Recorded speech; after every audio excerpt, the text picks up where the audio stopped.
Welcome to Mighty Banyans on the Bay, the faculty podcast of New College of Florida. My name is Douglas Estes, and I'm Associate Professor of Religion here at New College.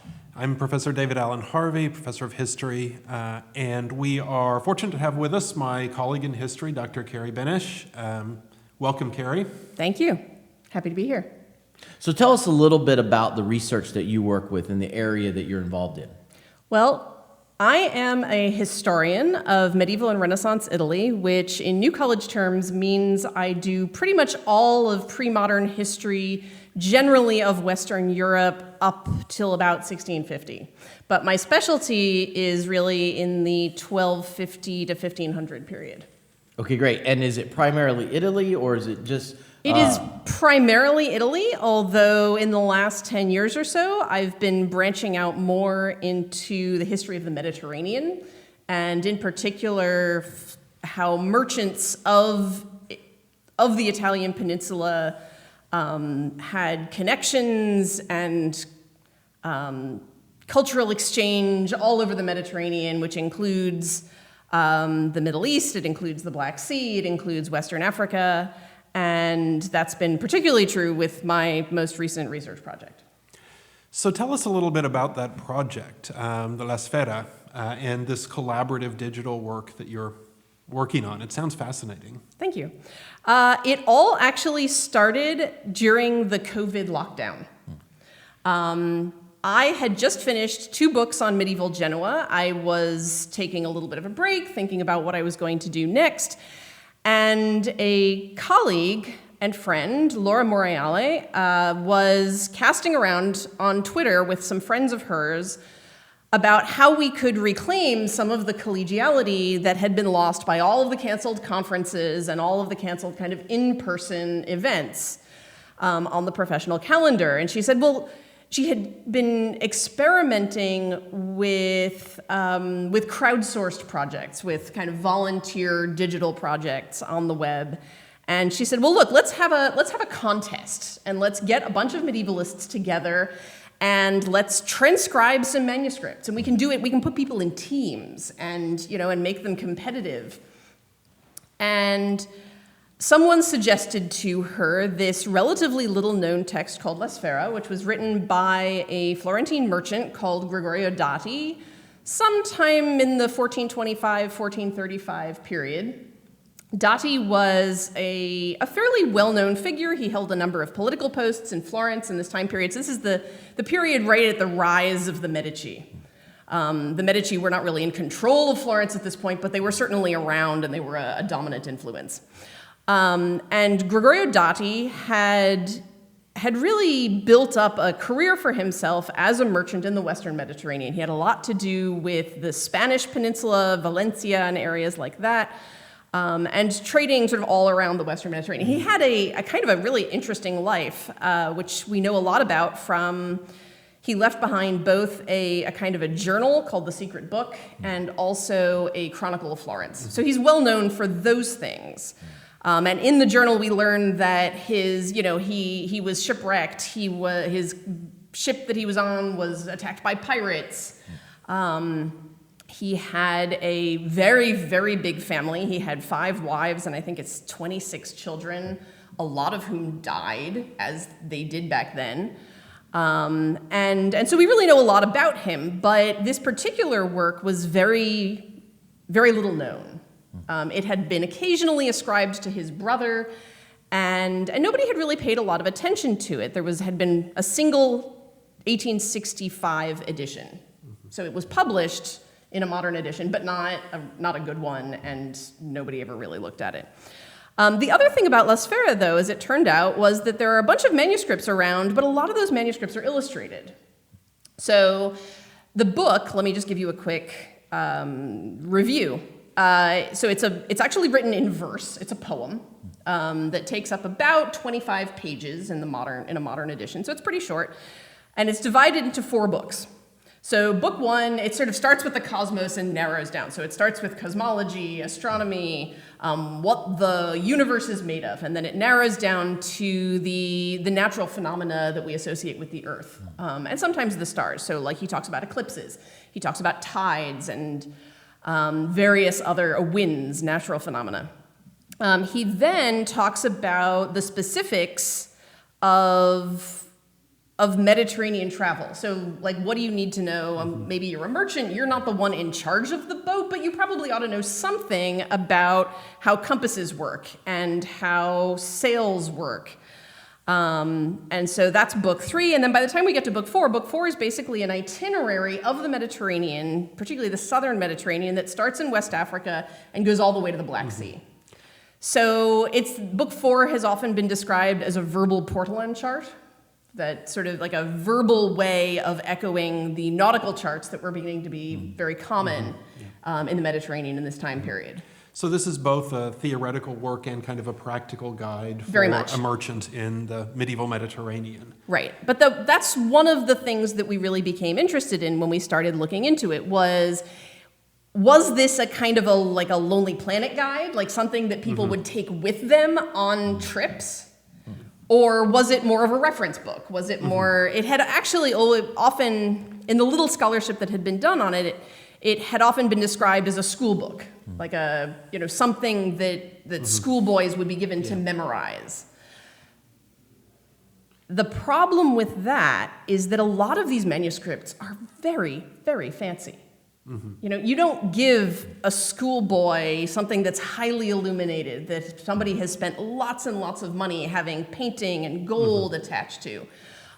So our experience was that there was a lot more to this text that anybody had ever really looked into.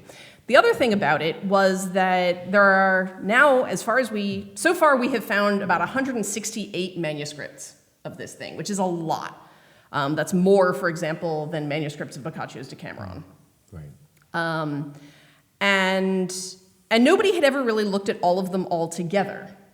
So the scholarship that had been done was sort of like, oh, I have easy access to this manuscript, so let me write about the text in relation to this one manuscript, or maybe these 3 manuscripts. But nobody had really looked at the corpus as a whole. And I think that really skewed how people were thinking about it. So what sort of differences do you see? Are there differences in the text? Are they mainly in the illustrations or the presentation? So tell us about that. They're mainly in the illustrations and the presentation. There are some linguistic variants, which a colleague of mine at the University of Toronto is now looking into, where a town gets left out of a particular line somewhere in book 4, or something like that, or things. I mean, the spelling is all over the place, right? We are way before standardized spelling. So when you're talking about when you're using a text or when you're trying to copy a text that is, name after name after name, those names get mangled in all kinds of interesting ways. And I shouldn't even say mangled, because that implies that there's some right way to do it, which there wasn't. But the text is pretty standard across all of the 168 manuscripts. Where it's really different are in the presentation. There were a lot of different scripts being used for copying manuscripts in this time period. We have copies of La Sfera in pretty much all of them, from the very highly calligraphic professional scribe style down to the somebody is just randomly copying this for himself because he ran into a copy and he has to leave in 15 minutes, and so he's just going to do it really fast. But even that one is illuminated. Oh, no, not necessarily. Oh, not necessarily. Okay, no. okay. Many of them are illuminated, but not all. We got you. I wouldn't even say many of them. Okay. I would say 2/3 of them have decoration of some kind. There's what we discovered was a kind of a standard program of diagrams in books 1 and 2, and then maps in book, one big map in book 3, and then a series of coastal maps in book 4. That is clearly the standard way of doing it. Right. But there are, I would say, about 1/3 of the manuscripts that have no decoration at all. Okay. And those third, do they point to the popularity of the text, or? Yeah, I think so. I mean, I think those cases are cases where people ran into the text, they wanted a copy, they couldn't afford to get the thing illustrated, or never got around to it. There are a number of these copies, as you often get with medieval manuscripts, where clearly it was intended that they should be decorated in some way. Somebody was at least going to put in initials, or somebody was going to put in, you have like sketchy pen drawings, but no actual color. And this is one of the things about the production process for medieval manuscripts, is that there were often, there is a particular genre, particularly in my period, of what we call owner-produced manuscripts. Okay. So, like the manuscript of Gorodati's secret book is like a single book that he copied for himself. That is a thing that was happening. But when you get to a more professional style of production, you have a main scribe, and then the main scribe leaves space for initials. Then you have somebody else called a rubricator who comes in and puts in the initials, who may also put in the subheads. Rubricator means red. So like anything that might be in red, that's the rubricator. You then have, it's very clear that people who were putting in, like, say, the sketches for the diagrams or the outlines for the maps are not necessarily the same people who were putting in the color or the illumination. So you might have the main scribe, the rubricator, the draftsman, for lack of a better word, the colorist who puts in all the color stuff, and then you might actually even have a fifth person, an illuminator, who's like a professional who's putting in the gold leaf. It's pretty clear that sometimes there are multiple rubricators, so you have like one for the text, and then after the maps have been put in, somebody else goes back and puts in all of the map labels on the maps. So it's a pretty complicated process, and it's pretty clear that not all of the manuscripts made it through that process, or were even intended to in the first place. Very interesting. So how has technology changed the way that you're able to do research? What can you do now that maybe scholars 50 years ago wouldn't have been able to do? Yeah. When I was talking about the breadth of the manuscript corpus, that's exactly it. 50 years ago, people were limited to what they had around them. Say, oh, I'm doing this work somewhere in the American Northeast, and I know there are 3 copies of this text at Yale. So I'm going to write something about that.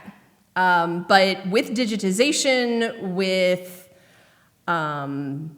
particularly not just digitization, but the posting of digitized manuscripts on the web, that has enabled us to get a much more comprehensive sense of the corpus than anybody really ever could before. And some of that is because of the collaborative nature of this work, right? I mentioned that it started with these teams on Twitter, and when we did the original La Sfera challenges, I was on teams with people sometimes in 3 or 4 different time zones.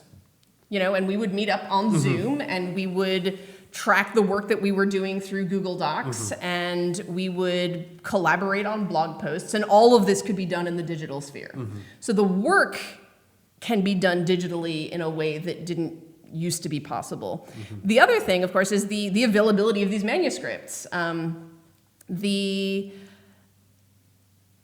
There are some in Helsinki. There are a lot in Italy. About half of the corpus, I would say, are still in Florence. But there are some in places you really wouldn't expect. Helsinki is one of them. Lawrence, Kansas is another. They have a copy. And so it's really just the ability to get digitized copies of these manuscripts that has enabled us to do a kind of comprehensive inventory that nobody was really ever able to do before. And so we started out with all of the ones that we could find that were digitized, and then I actually spent a lot of my year-long sabbatical last year in Italy visiting libraries where the materials had not been digitized, taking digital pictures with my phone, which, again, nobody would have been doing 50 years ago. And then turning those almost instantaneously into a PDF that I could upload to the rest of the team, and my colleague in Toronto would look at them and say, oh, wow, that's cool. And she would she would text me on WhatsApp and say, could you get like a closer picture of that thing on Folio 5? So that level of digital connection is something that would really never have been able to. So it's accessibility of materials, it's possible for collaboration, it's possibilities of sort of just getting more material to take with you. Right. So. And also, and also I should say that search engines are a big deal because we've been able to find maybe 20 or 30 manuscripts that nobody really knew about before, and they were kind of hidden. There's one of my favorite examples is one in the Bibliothèque Nationale in Paris, which has 3 copies of La Sfera, 2 of which are are cataloged as La Sfera with the metadata that says Gregorio Dati or Leonardo Dati and La Sfera. And one of them is simply cataloged as another example of manuscript Italian 1078. So 1078 is one of the ones that's labeled as La Sfera. The other one, 1076, is not.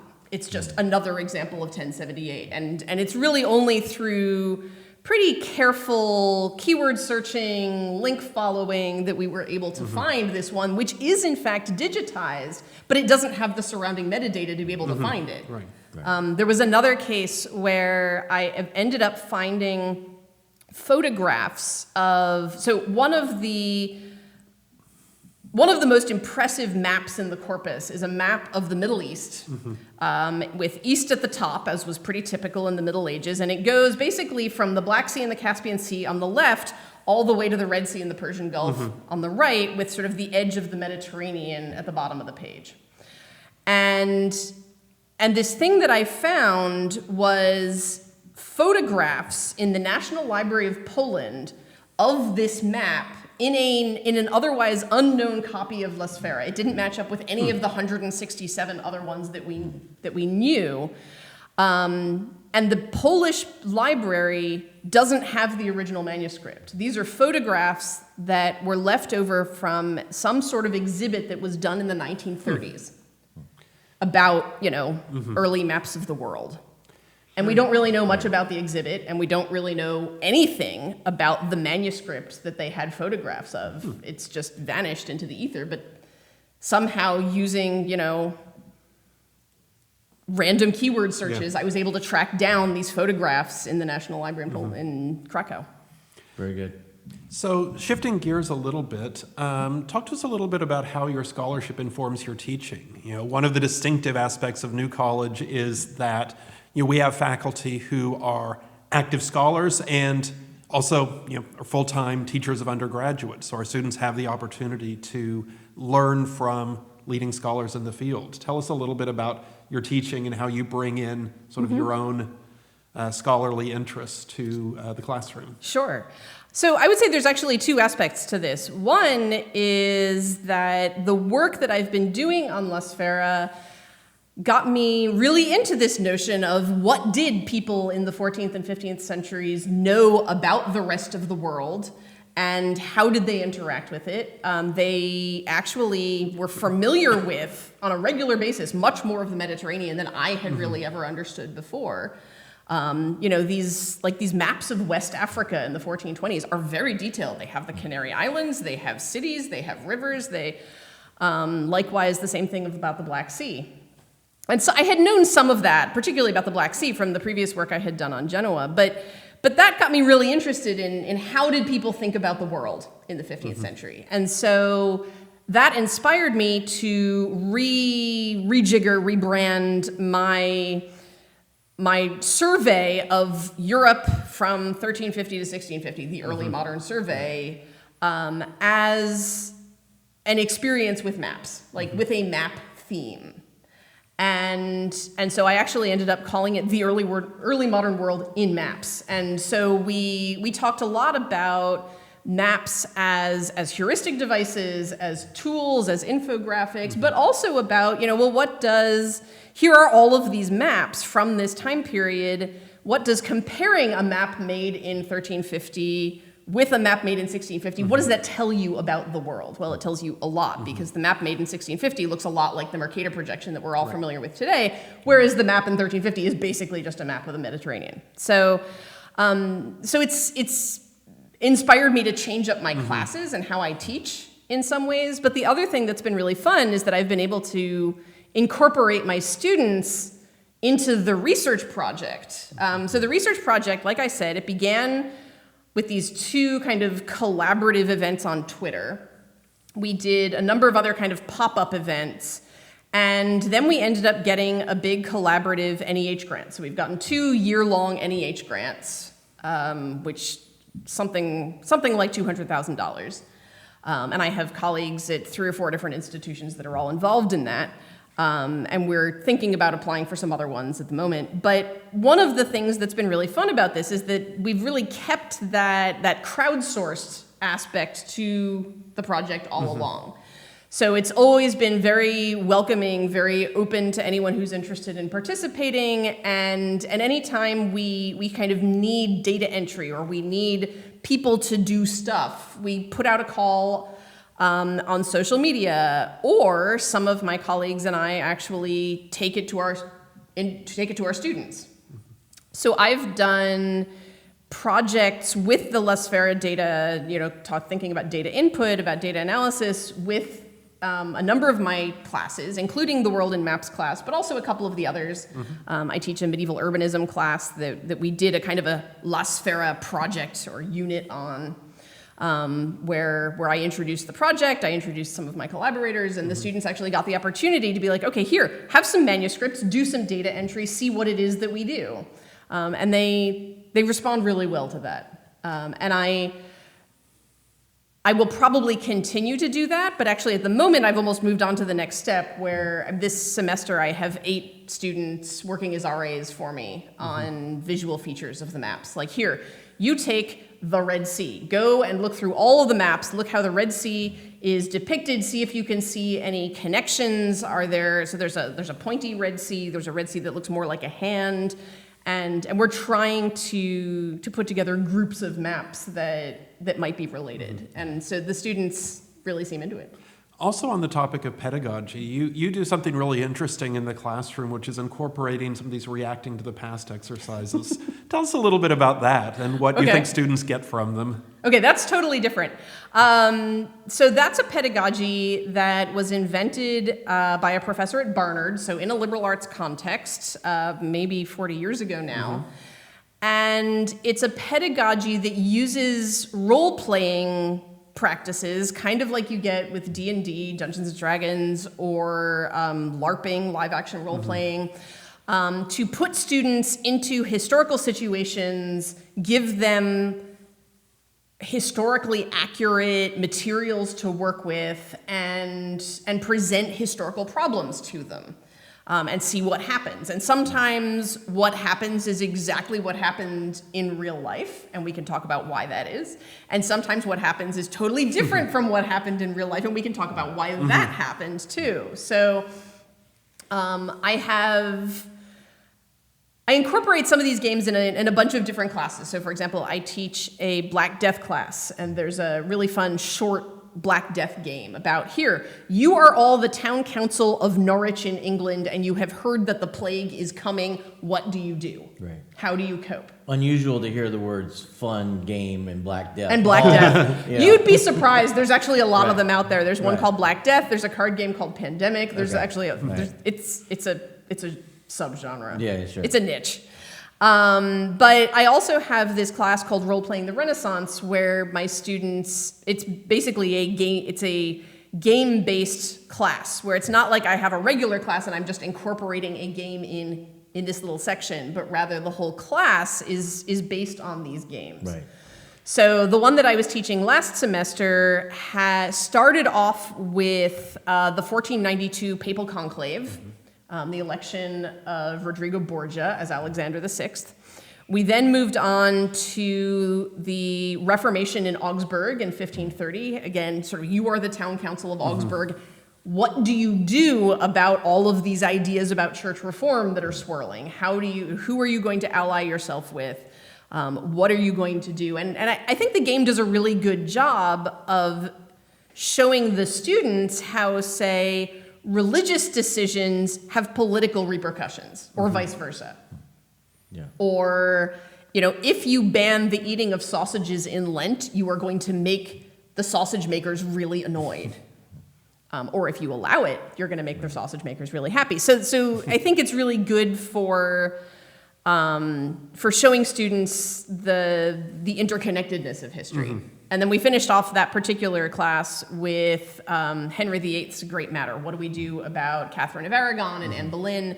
And again, it sort of the repercussions of what seems like a kind of a personal choice, but isn't, become very obvious very quickly. And there's lots of backstabbing and backroom dealing and And the students really enjoy it. But at the same time, you have them reading Marsilius of Padua on political theory and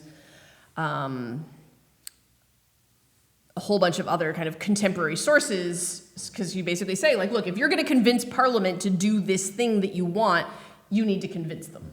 They're not just going to, go along with what you say. So it sounds like if students come to New College to study with you history, they get to play games during the regular semester, and over the summer they get to go to Venice and be Indiana Jones. Almost. Yeah, almost. Almost. Okay. Almost. So you will have a better marketing than the marine biology folks. I don't know. The marine biology people do some pretty good marketing.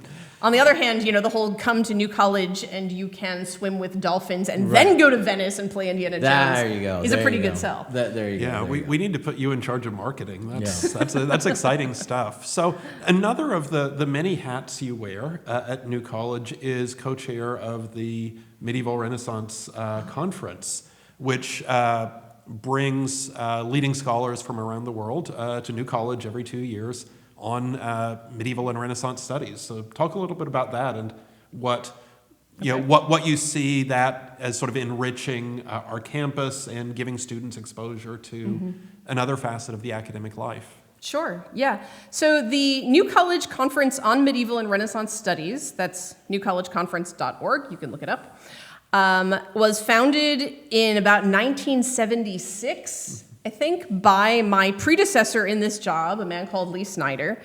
And when he originally imagined it, it was a kind of an intertwined.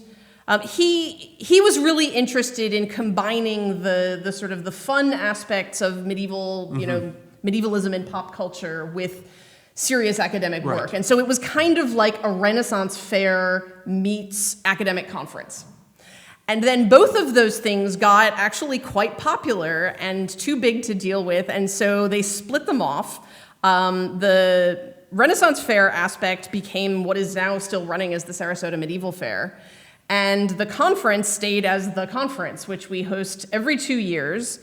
We didn't last year because I was on sabbatical and various other reasons, but we host every 2 years on the New College on the New College campus, and it's one of the largest regional conferences in my field. So, for example, when I was interviewing for jobs, I think it was the year after I was interviewing for jobs, I was at the big AHA meeting, the meeting for historians, and I had this name tag on. I was in, a nameless hotel somewhere in Washington, D.C. I had a name tag that said Carrie Benish, New College. Somebody looked at it and said, oh, you're the ones that run that conference. Like, this is the only reason in my field that anybody has ever heard of New College. But it's a pretty big deal. And so this is a roughly 300-person conference, which we hold in March. It tends to be popular because we hold it in March, and all of my colleagues in Milwaukee and Chicago want to come to Florida in March, but it's actually also gotten a reputation as a very friendly conference. It's been going for so long now that I have professional colleagues in the field who gave their first graduate student paper at our conference. And they still come regularly. We have lots of regulars that kind of always try and come, or they come every other time or something like that. And the senior people in my field know that if they have graduate students or if they're mentoring junior faculty, like, this is a good conference to send people to, because you'll get a good audience for your paper, but also people will be nice, right? Which is really good. And that models the kind of interaction that we want to show our students, because I think our students always tend to assume that the papers that they read, the articles that they read, the books that they read just kind of spring full-formed out of nowhere. They don't tend to really realize, unless you put it in front of them, that these are real people who are doing this scholarship and writing these books. And so it's actually really incredible for my students to be able to, say, read something written by Patrick Gilley or my colleague James Palmer or Leslie Knox, and then those people then come to the conference and they show up, and I say, oh yes, here, would you like to meet? Here are some of my current students, and we hire a number of what we call conference minions, interns. to help run the thing. And so they actually get to meet people whose works they are reading. They get to go to sessions. A lot of times, my colleagues at New College will assign their students to go to a session or two at the conference just to kind of see what it's like, hear how academics talk to each other. So it's a really good, I think, sort of permeable opportunity for students to get a sense of what academics actually do in their research time. And also for our, for my colleagues to get a sense of what New College students are like. So thank you, Carrie. We've been very fortunate to have Professor Carrie Benish here to talk about her scholarship and her teaching at New College. And I just want to thank Professor Harvey for sitting in as guest co-host today. And as we like to say, Go Mighty Mighty Banyans. Banyans.